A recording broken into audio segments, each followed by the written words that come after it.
અને હવે આગળ વાત કરીએ વડોદરા નારાયણ સ્કૂલ મુદ્દે ટ્રસ્ટીને રજૂઆત વાલીઓએ કરી છે। દક્ષેશ શાહે સમગ્ર ટોપલો અન્ય ટ્રસ્ટીઓ પર ઢોળી નાખ્યો છે।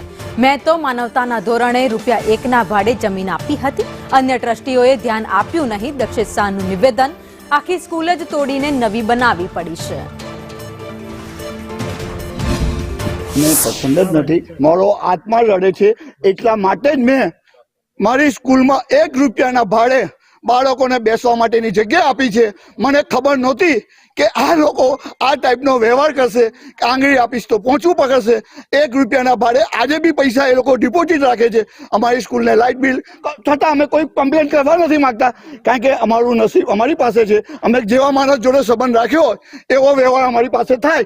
એટલે મારે તો એટલું જ કહેવું છે કે મારા તરફથી કોઈ એમનો ઇન્ટરેસ્ટ જ ખોટો છે કે સ્કૂલનો ઠરાવ તમને બધી કોપીઓ આપવા। સ્કૂલ ખુલશે કે રીતે? સ્કૂલનું બિલ્ડિંગ નવું જ બાંધવું પડે એ તો તૈયાર છે આરસી પટેલ કે તો મને કઈ વાંધો છે? મને કોઈ વાંધો નથી, અરજી ખોટી છે જ નહીં। આ બિલ્ડિંગ ચાલે એવું જ નથી। આજે બી એમને રિપેરિંગ કરીને બિલ્ડિંગ ચલાવું છે, પણ હું ટ્રસ્ટી તરીકે જવાબદાર શહેરનો નાગરિક હોય હું આ બિલ્ડિંગને તોડી નવું બનાવે એટલા માટે હું અંદરથી